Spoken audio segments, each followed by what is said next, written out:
नमस्कार साथियों को मैं रवि वकील आप अपने YouTube चैनल रवि वकील फॉर कंपटीशन में आपका हार्दिक स्वागत करता हूं। साथियों कैसे आप सब लोग।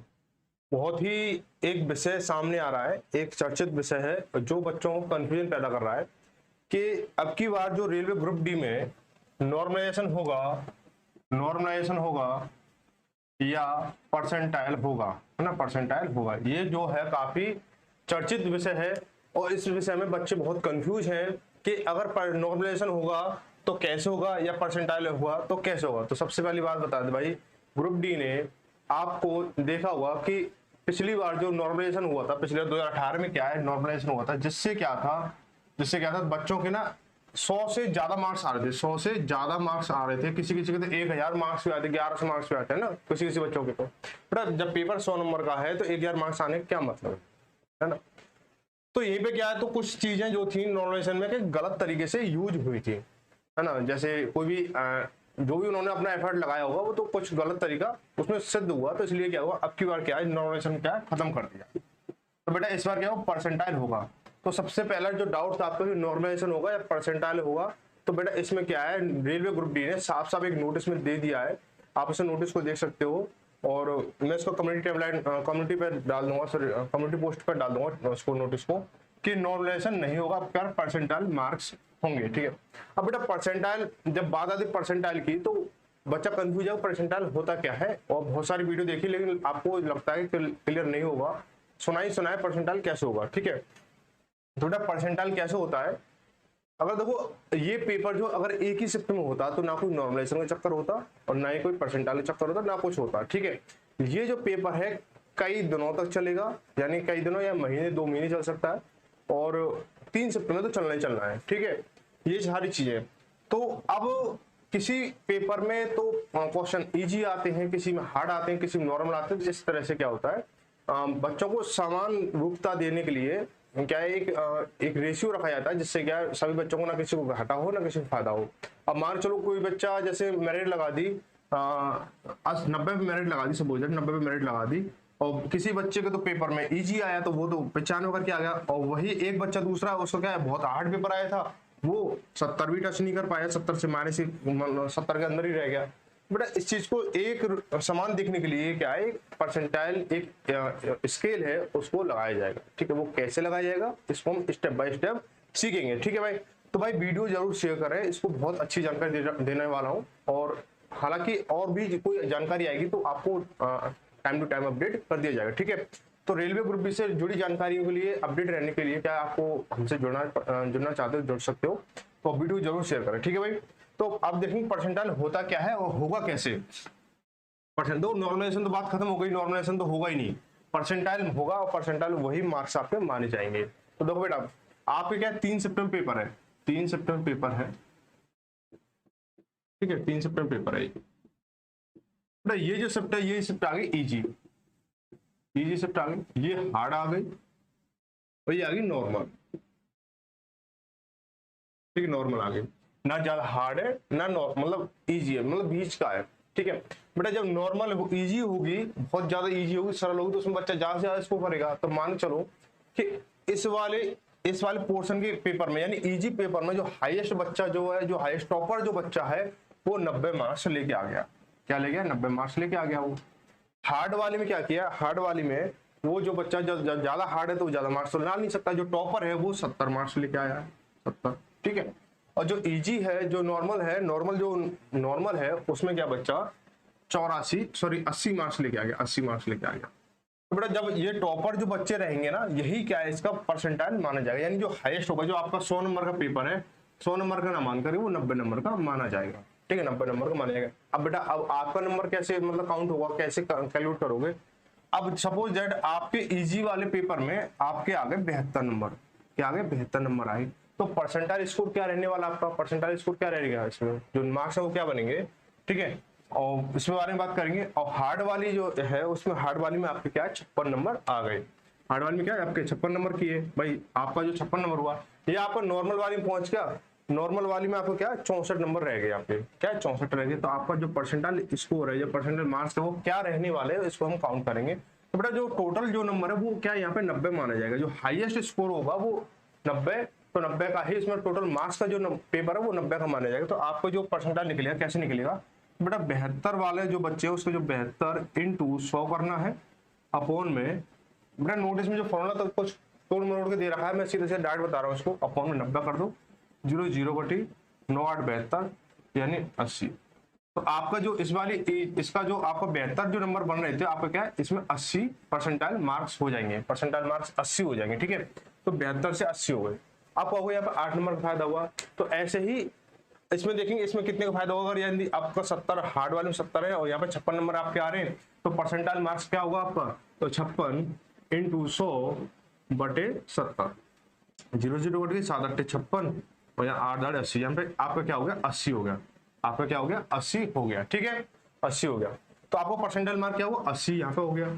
ऐसे अगर बात यहाँ पे करें इसकी, अगर आपके नॉर्मल शिफ्ट है, नॉर्मल पेपर आया शिफ्ट में और आपके क्या टॉपर के जो 80 नंबर है लेकिन आपके 64 आ रहे हैं, बेटा 64 इंटू 100 बटे 80, बेटा 0 0 कटेगी और 8 से कटेगा इसको 8 बार यानी 8 8 80, यानी आपके भी यहाँ पे 80 हो गए। तो बेटा आप ये समझ लो कि आपने यहाँ पे देखो यहाँ पे कितने नंबर इंक्रीज हो रहे हैं, इजी वाली में 8 नंबर बढ़ रहे हैं, कितने बढ़ रहे हैं 8 बढ़ रहे हैं, और यहाँ पे कितना हो रहा है 8 से यहाँ पे 80 जा रहा है, तो कितना 24 नंबर बढ़ रहा है, यहाँ पे कितना 24 नंबर इंक्रीज हो रहा है।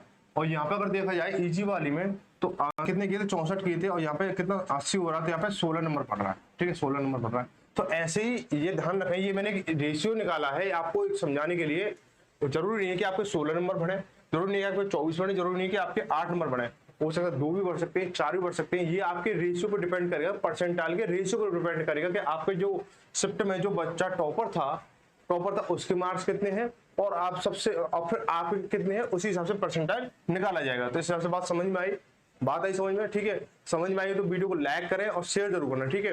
अब ये ध्यान रखें नॉर्मलाइजेशन बिल्कुल नहीं होगा, ये जो है ना, ये जो तरीका है इसमें कहीं ना कहीं ट्रांसपेरेंसी रहेगी, क्योंकि पहले क्या था नॉर्मलाइजेशन सभी बच्चों के साथ में किया गया था। नॉर्मलाइजेशन जो होता था उसमें क्या होता कहीं ना कहीं किसी बच्चे को 10 नंबर मिल गए, किसी को मिल गए उसको 20 नंबर मिले, किसी को 25 नंबर मिल गए।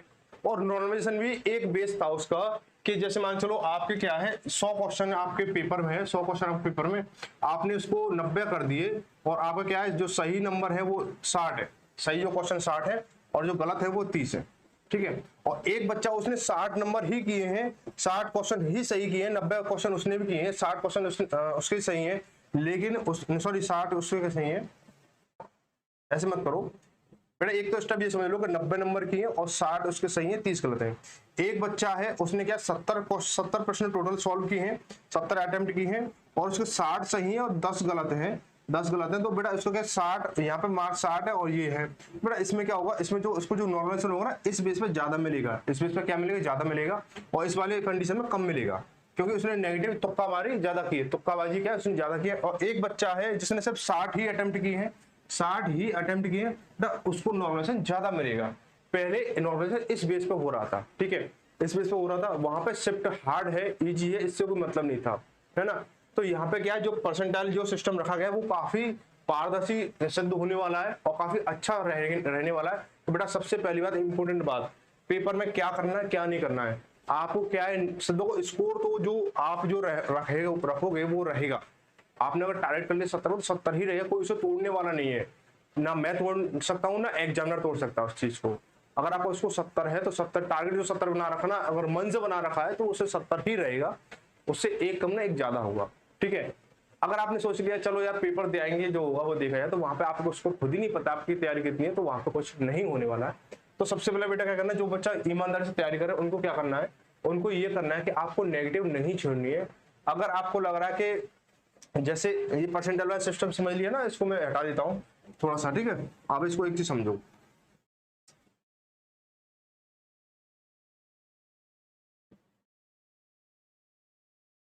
क्या करना है आपको कि जैसे आपको आपके क्वेश्चन हो गए 60 क्वेश्चन हो चुके हैं, बिल्कुल राइट है।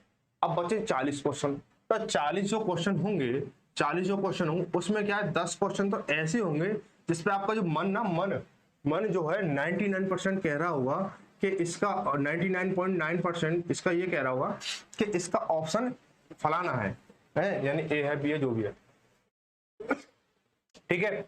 तो उस कंडीशन में आप 99.9% आप श्योर हो तो ही उसको क्लिक करना, वरना रिस्क नहीं लेना है। क्योंकि बेटा नेगेटिव मार्किंग जो कितनी है, 1/3 की है। अगर आपने गलती से भी अगर 3 क्वेश्चन गलत कर दिए तो आपका 1 क्वेश्चन चला जाएगा, और पता चला आपकी मेरिट जो है 72 पे जा रही है, और वहां पे क्या आपके टोटल 72 नंबर बनने, लेकिन एक नेगेटिव की वजह से 3 क्वेश्चन की वजह से आपके क्या 3 के, अगर एक भी क्वेश्चन गलत हो गया तो 0.033 क्या आपका नंबर माइनस होगा। तो यहाँ पे क्या आप अंडर मेरिट नहीं आ पाओगे, आउट ऑफ मेरिट हो जाओगे। आउट ऑफ मेरिट हो जाओगे तो बेटा क्या होगा, आप सिलेक्शन से वंचित हो जाओगे। तो इसलिए क्या करना आपको बेटा, नेगेटिव मार्किंग तो रिस्क लेना नहीं है। लग रहा है आपको क्या है बेटा, बहुत से बच्चे क्या करते हैं 50-50 लगता है कि ऑप्शन जैसे ए बी सी डी, बेटा मुझे लग रहा है कुछ बच्चे क्या करते हैं ए और डी में क्या 50-50 है, ए और डी में 50-50 है। तो बेटा आंख नीचे लगा दो फटाक से, ए या डी में से जो भी आ रहा है, ठीक है, आंख बंद किया, जो भी ऑप्शन नजर सामने आ रहा है उसको लगा दो। बेटा ऐसा कुछ भी नहीं करना है, बहुत ही सजगता के साथ में, बहुत ही मतलब क्लियर, मतलब उस फेस में देखना है, रिस्क बिल्कुल नहीं लेना, ठीक है। तो इस चीज को ध्यान रखें, ठीक है। और बेटा इसमें क्या होगा, आप कहोगे कि यहाँ पे नेगेटिव मार्किंग से नॉर्मलाइजेशन में तो कोई फर्क नहीं पड़ने वाला। बेटा नॉर्मलाइजेशन फर्क नहीं पड़ेगा, क्योंकि बेटा परसेंटाइल जो एक अलग सिस्टम है, नॉर्मलाइजेशन जो अलग सिस्टम है। तो यहाँ पे क्या नॉर्मलाइजेशन नहीं होगा, फिर भी क्या होगा, आपका जो स्कोर है, मेन स्कोर जो है वो तो डाउन होगा ना। मतलब आप 72 आ रहे हैं, यहाँ पे अगर कम हो गया तो ये भी माइनस हो जाएगा ना, ये भी माइनस हो जाएगा, ठीक है, जो भी है ये माइनस हो जाएगा। इसलिए ध्यान रखें बेटा, नेगेटिव तो टच करनी ही नहीं है। आपने जितना पढ़ रखा उसी को रिवाइज करो, बार बार रिवाइज करो, और जो प्रीवियस ईयर पेपर है उनको लगाओ, और जो साइंस है, जो भी चीज है, साइंस और मैथ, रीजनिंग, जीके, जो भी प्रीवियस ईयर पेपर लगाओ। क्योंकि इसका एक रीजन ये भी है कि ग्रुप डी 2018 से लेकर 2018 में आपको पेपर हुआ था, 2018 या 19 में आपका पेपर हुआ था। तो उसमें क्या है, आपको उसके बाद में आपने एनटीपीसी दिया है ना, एएलपी दिया, एनटीपीसी दिया, एनटीपीसी सीबीटी 1 दिया, सीबीटी 2 दिया, है ना, अब ये चल रहे। तो आपको क्या इसका एक्सपीरियंस अच्छा हो चुका है कि आप जो रेलवे में जो क्वेश्चन है किस तरीके से पूछे जा रहे हैं। और एक चीज विशेष बात कि इसमें जो है एग्जामिनर को, यानी जो पेपर बनाने वाले को ज्यादा टाइम नहीं मिल रहा है क्वेश्चनों को, तो लगता है कि वही क्वेश्चन रिपीट होने वाले हैं। क्यों बेटा, 2019 से तो एएलपी हुआ, एनटीपीसी हुआ, सीबीटी 2 चल रहा है। तो बेटा एनटीपीसी सीबीटी 1 और सीबीटी 2 में लगभग सेम क्वेश्चन पूछे जा रहे हैं, और सिर्फ फर्क आ रहा है कि इसका लैंग्वेज का घुमा फिरा के उसको दे रहे हैं, ठीक है। तो क्वेश्चन ज्यादा अलग नहीं जाएंगे, वही क्वेश्चन रहने वाले हैं, थोड़ा ऊपर और नीचे घुमा फिरा के। तो बेटा ध्यान रखें इस चीज का। जैसे कुछ क्वेश्चन तो ऐसे बनने वाले हैं कि जैसे मान 10 शिफ्ट है, 10 शिफ्ट में से जैसे मान पहली शिफ्ट में से 10 क्वेश्चन ले लिए, दूसरी शिफ्ट में 10 क्वेश्चन ले लिए, ऐसे कि आपको 100 क्वेश्चन बन गए ना। तो इस तरह से मिक्स कंटेंट करने में कोई दिक्कत, कोई मतलब बड़ी बात नहीं है। तो ऐसे प्रश्न भी आपको देखने को मिल जाएंगे, ठीक है। तो ध्यान रखें चीजें, जो प्रीवियस पेपर है, जहां से भी आप यूट्यूब से या कहीं से पीडीएफ से या कहीं से किताब से, किसी से कहीं भी कर रहे हो प्रीवियस पेपर, तो वहां पर जरूर लगाएं, ठीक है। फोकस यही करें, और जितना आपने पढ़ रखा उसको रिवाइज ज्यादा से ज्यादा करें। बस नया ना पढ़ने की कोशिश ना करें, सिर्फ करंट पे ही फोकस करें नया पढ़ने के लिए। और करंट क्या, अब ना आप एक चीज ध्यान रखें कि आप 6 मंथ की करंट पढ़ें, 6 मंथ की क्या करंट अफेयर पढ़ें, जिससे आगे पीछे की ना पढ़ें, ठीक है। 6 मंथ की पढ़ ले, उसी में काम हो जाएगा, ठीक है ना। तो ये ध्यान रखें, बस इतना, और कुछ नहीं। और कोई भी कोई जानकारी होगी मैं आपके साथ साझा करूंगा। और हमसे जुड़े रहने के लिए चैनल को सब्सक्राइब करें, वीडियो ज्यादा शेयर करें, और लाइक कमेंट जरूर करें कि आपको वीडियो कैसी लगी, ठीक है भाई। तो मिलते हैं अगली जानकारी के साथ में, तब तक के लिए सभी को धन्यवाद। जय भारत, जय हिंद।